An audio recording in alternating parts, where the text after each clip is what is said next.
Hindi ko kinakaya yung smoke then fuck ni Maris Racal, day. Tungkol to sa breakup ni Anthony Jennings at ng girlfriend niya, go. Ang daming chismis, guys. At ito na nga yung chismis. Nag-post yung girlfriend ni Anthony Jennings ng mga screenshots ng mga conversation ni Maris Racal at ni Anthony Jennings, go. Intense. At nakadetalye talaga sa post kung paano nagloko si Maris Racal at si Anthony Jennings, go. At ito na nga yung post, guys. Let's go, basahin natin. Ang daming screenshot. I'm so excited. May dalawang screenshot na mahaba pero hindi ko na babasahin sa inyo, guys. I-explain ko na lang. Hindi na daw siya mananahimik, kundi i-expose niya na daw yung panloloko sa kanya ni Anthony Jennings at ni Maris Racal. At ito yung screenshot, go. Ito yung unang screenshot, guys, kung saan makikita nyo na pinapabura ni Maris Racal yung conversation nila ni Anthony. Kasi alam nila na mahuhuli sila soon. Basahin nyo na lang, pumunta na lang kayo dyan, go. Tapos nakita din ng girlfriend ni Anthony na marami silang conversations at maraming phone calls, video calls, guys. Tapos ang sinasabi lang sa kanya ni Anthony is ka-work niya lang, kailangan niya pakisamahan, go. Ito ang nakakalokang screenshot, guys. Nandito sa conversation na to kung paano niyayaya ni Maris Racal si Anthony Jennings. At ang nakakaloka dito yung chat nila, day, after nung magkita nila. Ito yung chat ni Maris Racal. That was so hot. Sabi ni Anthony Jennings naman, it was, pahinga ka na, ha ha ha ha.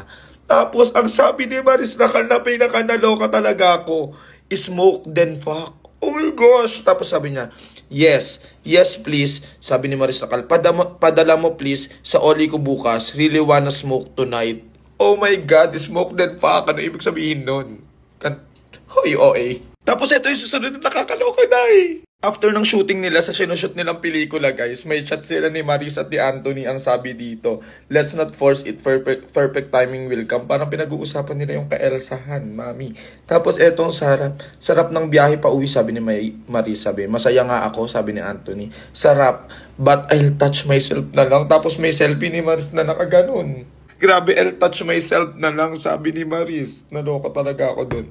Tapos merong mga convo dito. Si Anthony ko na-confront na ng girlfriend niya. Ayan yung mga convo. Tapos may mga nahuli pa na si Anthony pumunta sa bahay ni Maris. Tapos ayan, naiwan yung jacket. Tapos sinisingot-singot ni Maris yung jacket. Go.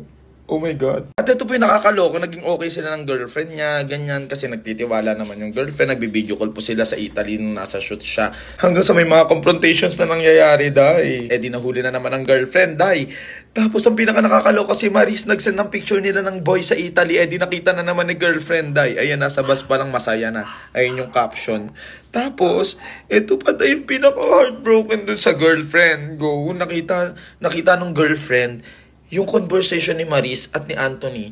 Tapos magkakiss sila, day. Ayan yung nasa Italy ata sila. Tama ba nasa Italy to? Oo nga, guys. Tapos ayan, ang dami ng confrontations. Tapos nakipag-break na si girl. In-expose na sila, guys. Kaya ang hirap talaga magtiwala, day. Ang dami ng ahasan na nangyayari. Tapos yung mga kaibigan na yan, day. Mahirap paniwalaan yan.